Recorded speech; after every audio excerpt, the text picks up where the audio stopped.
Good afternoon. This is Mary Robertson. I'm the Director of Communications and Marketing with the Midwestern Higher Education Compact. I just wanted to thank everybody for joining us. This is Return to Work to Heal versus Heal to Return to Work. I am joined by Neil Binsfield. He is the Access Consultant in the Disability Resource Center for the University of Minnesota. And this is the first time we've done this in the 18 years that I've been part of the workshop, and I'm excited to have Neil here, and hopefully maybe we'll have the opportunity to do this type of thing again and offer some of our sessions that are held at the annual Loss Control Workshop in a webinar format. So I welcome your feedback at the end of this presentation, and at this point I will turn it over to Neil. First of all, I have to start by apologizing for my missing the session in St. Louis. I was waiting in line as the time for my flight came and went, and so therefore I missed the flight, and because I was going on the same day, I wasn't able to make it over there. So I'm very sorry, and I'm really grateful for the opportunity to chat about a program that we put together at the University of Minnesota with you all. First, I want to say I would welcome at any point if you have any questions or need clarification on any level, I would welcome you to send an email, and I will answer the questions right away. So that way we can make sure that you're getting what you need or what you would prefer to get. And if you have any questions or concerns about anything I'm saying, please don't hesitate to get back to me. I chose the title Return to Work to Heal versus Heal to Return to Work for a very specific reason. I work in the Office of Disability Resource Center. We work in a larger branch. We work in the Office of Equity and Diversity at the University of Minnesota. We work in the compliance area, and so therefore we're making sure that the University of Minnesota is treating its employees well, making sure that that we are following all of the various rules and regulations that are put forth by the federal government, by the state governments. Specifically, what I'm going to be talking about today is the workers' comp area that we are working under. The University of Minnesota is governed by a third-party administrator, so therefore we pay dollar for dollar for monies that are spent on workers' comp. I would change the title a little bit from Return to Work to Heal versus Heal to Return to Work to something more effective as providing work within restrictions to allow someone to heal, or do you need to be full speed before returning to work? Statistics will tell you that if you're away for greater than 2 weeks, your recovery time increases and your lost time will increase. 6 months, you can all the research suggests that there's a 30% chance that you will not return to work, or a 70% chance that you will. If you've been out of work for greater than a year, you can add another 30% and it will go to 60% chance that you will not return to work. The likelihood of you returning to the same employer goes down to about 80%. If you're off work greater than 2 years, the likelihood of you returning to work is about at 10% or 90% that you will not be able to return to work. I want to tell a little bit about my background. I have worked at the University of Minnesota for about 6 years. Prior to that, I worked for the Allina Health System, which is a large hospital system in Minnesota, for 8 years, and I worked specifically in the workers' comp area, and I assisted in case management of workers' comp claims. Prior to that, I worked about 15 years as a qualified rehabilitation consultant in the workers' comp area. Absence management is the bane of everybody's existence. You have all these different regulations that tell you how to treat people, how to maintain compliance, and you have to mix and match all of these different systems. You have FMLA, you have ADAA, you have intermittent leave, you have regulations under bargaining units, you have state workers' comps, you have state state human rights, and you have all these different things in it. It really is a benefit for an employer to have somebody within their system that basically understands all of the process and how to move things forward. A little bit more about the University of Minnesota. The average mean of a University of Minnesota employee is 4 years greater than the average mean of employees in the state of other positions in Minnesota. The average mean of an employee at University of Minnesota is 44 years old, which leads you into all of the other things that HR and our office think about quite frequently is how do you handle an aging workforce? How do you handle folks with disability? And how do you be good stewards of the University of Minnesota money?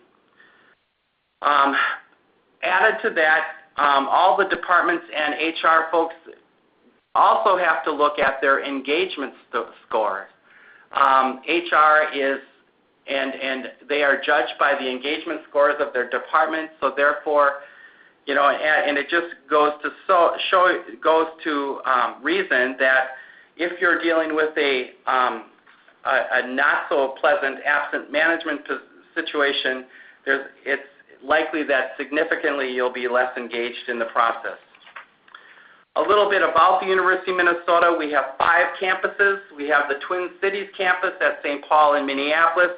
We have the University of Minnesota Duluth, the University of Minnesota Rochester, the University of Minnesota Crookston, I put Rochester twice, sorry about that, and the University of Morris. As part of a land-grant institution is we have a presence in all of the 87 different counties of Minnesota. We have approximately 26,000 employees in the system-wide. The next slide is the leadership of the University of Minnesota, and if you want to make 2 other lines on that specific line, you can see where probably I sit. There are 2 more levels prior to where I'm at, and there are also 2 more levels where the risk manager is at. And I say that because this is a mindchild of both Steve Pardo, our risk manager, and myself in our efforts to reduce the cost of workers' compensation and also to get a better handle on getting people back to work more effectively, and also looking at using the human capital at the university to benefit the whole process. The University of Minnesota has $900 million in research money coming in on a yearly basis. What makes this interesting to this particular situation is that with research comes an infrastructure that's paid just in general to its employees. The research money is not spent on, and it's not designed for dealing with workers' comp, FMLA, and everyone. So in essence, what I'm trying to say is that the University of Minnesota, to be good stewards of that $900 million, it really has to have a solid way of dealing with absence management. Okay, some of the key to successful disability management intervention. And then I'm going to talk a little bit about how we got started in the transitional work program here at the university. I have been, as I had stated, when I worked for Alina, I worked in a system that had a very, very systematic approach and methodical approach to dealing with people on disabilities, and Alina judged their higher managers and how they handled their workers who were using absence management, meaning they were judged. Part of their performance included how they were their FTEs away from work, which brought attention to everything in terms of there was motivation for people to get their employees back to work or to keep them working. I am mirroring this particular program, the Transitional Work Program, after the program that they had at Alina. At Alina, they had the program which was funded through Human Resources. At the University of Minnesota, because of some complications and how siloed the university is, we are handling the transitional program through risk management. How we originally structured this particular program, at Disability Resource Center receives their first reports of injuries from Sedgwick, our third-party administrators. Darren, our office coordinator, he reviews every one and goes through a three-point contact. Is it lost time? Is it medically challenged? Or is it going to need some attention? And we've established some parameters of doing that, or whether it's just medical only. And he has a chore of keeping track of the medical onlys in a means that if a medical only turns into a lost time, he alerts me. For the medically challenging or the lost time cases, they're assigned to me. If they're not lost time, they'll be assigned to Stacy in our office. I forgot to tell you, we have 5 individuals in our office that do the same task as I do. We handle both workers' comp and also non-occupational issues. And we are consultants for both the employees and also the departments. And we are called on to address litigation issues also. So I want to identify some of the immediate gaps that we found that at the University of Minnesota because of our siloed situation. There was no central means of tracking lost time. And even at this point, we still are floundering a bit because Darren is hand-checking all of the times that people are missing work. And secondly, there's no centralized way to find non-physical positions because typically the positions that we're looking for are for university services employees and finding other jobs. And there's no internal incentive because of our structure at the University of Minnesota for departments to take people back with restrictions and or to long-term look at keeping them in their department. So part of the process was to develop a different situation. I have approached several departments, the veterinary animal hospital at the University of Minnesota and also the dental school at the University of Minnesota, and I've identified multiple positions that would serve their needs in terms of getting tasks done that they needed to have done, and secondly, provide a place for the employee to work even if he had restrictions. And so what we look to do as we establish at the dental school, we are working with their IT department, and they have a backlog of $5 million worth of medical records that need to be scanned and medical records that needed to be checked. So we put together several stations in the IT department. At the veterinary animal hospital, it basically is the same process in the medical record department there. Since then, we've established 4 other places in the registrar's office and also in,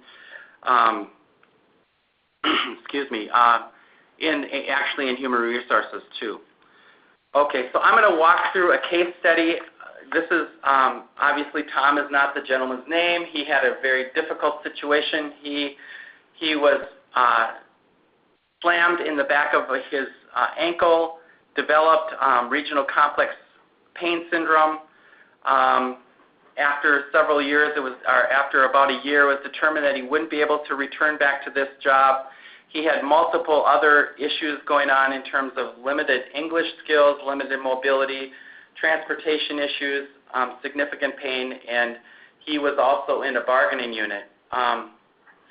The challenge is that he worked in a research area where he was responsible for physically moving product, wasn't able to bear weight on his leg, and he did indeed have limited English, which appeared to get even worse as we tried to bring him back to work. Sorry, that was a little bit cynical. Sorry, but anyway, he worked with pain specialist, Dr. Hess, out of a local hospital, and we attempted to find different employment at the university that might work for him. Several of the places that we looked at, one was in parking and transportation as a cashier. The second one was at a cashier in the UDS, which is dining services. And finally, we were able to find this particular position at the dental school. We worked with his QRC at that point. We attempted to coordinate and eventually were able to present a job offer to him that the doctor was not able to say no to. It took a great deal of moxie to move this forward, but eventually what we ended up doing is offering him a position in the dental school, and we were as accommodating as we could be. At this time, at the date of offer, he had been off work for almost a year and a half, and and so we were able to offer him a position that was well within his restrictions and also met his financial needs. And ultimately what we ended up doing is he ended up quitting after a couple weeks, and we define that as defining the file or informing the file in terms of, on some level it probably was the best solution for him, but we were able to save the University of Minnesota a great deal of money.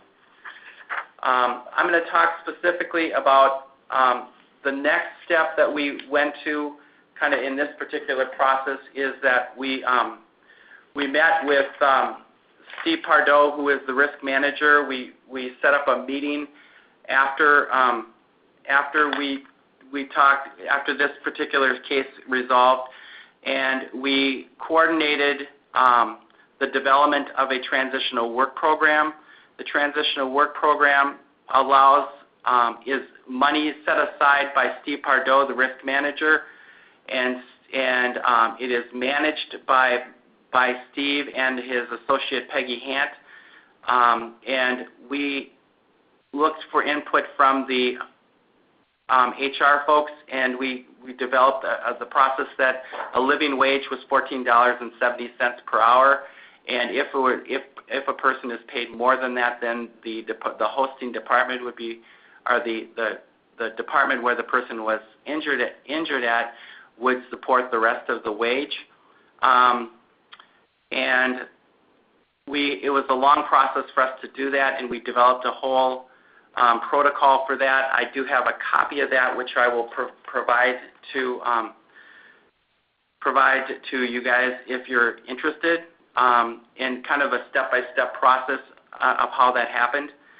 And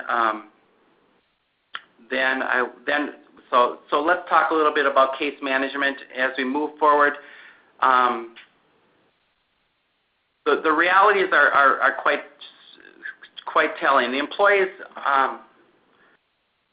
find this whole process of workers' comp and returning to work and absence management and having to look at changing position quite overwhelming.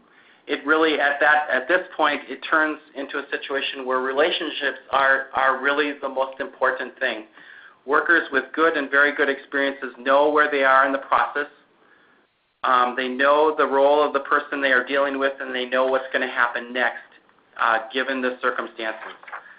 In the truth of the matter, in case management, you have 3 leverage points. Because given the fact that the doctor is going to literally do what the doctor is going to do, you have the leverage points of relationships, the ability to answer questions and to develop a relationship, and to exhibit care and compassion. The next slide I have is talks a little bit about some of the things I find quite interesting. Oh, do we have a question? Oh, okay. Okay. I actually love this Drew Carey thing. Okay, you hate your job. Why didn't you say so? There's a support group for that. It's called Everybody, and they meet at the bar. If you're stating that disability is about choice, then we have to facilitate the person's choices. And how would you do that? From my perspective, is through case management, developing a trusting relationship and consistent and very transparent relationship is essential. If disability is primary and non-clinical problems, so what are the most effective interventions? And those are relationship. In workers' comp, in non-OC stuff, if people become ill or unable to work, they really fall in three different categories. The folks that are just going to go back to work, those that are at risk for a chronic disability, and those that will never get back. The case management can make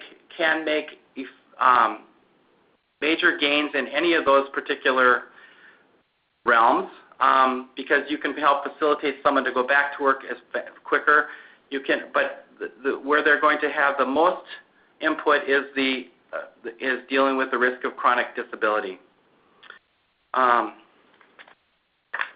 right, so take a break. Are there any questions to date or to start with? Doesn't look like one. Okay. All right. Okay, so what are some of the return to work risks? Keeping all things constant, that the doctor is going to do what the doctor is going to do, and the employee is going to, the doctor is going to react what the employee tells them. The greatest impact that we can have is trying to manage the expectations and the fear, and the avoidance. Jason Parker says it best, disability can be thought as a gap between what a person can do and what a person needs to do or wants to do. Employers can be effective in closing that gap. So communication is the key. For instance, if someone were to say, I can't do my job, but, let's just say they're a buildings and grounds worker, and they say to you, I can't do my job, and so therefore I'm going to, but I can walk and I can move around. So if we were to find things that they could do other than the very heavy things, then we are going to move this process a little bit better. And part of the process is to keep people included and engaged. And to do that, we need to identify the risk factors and a starting point and establish next actions. Part of the process needs to be interactive, and we work a great deal in non-occupational cases where folks are held under disability law, and the cases require us to be part of the interactive process and to document the interactive process. And the success that we're having in terms of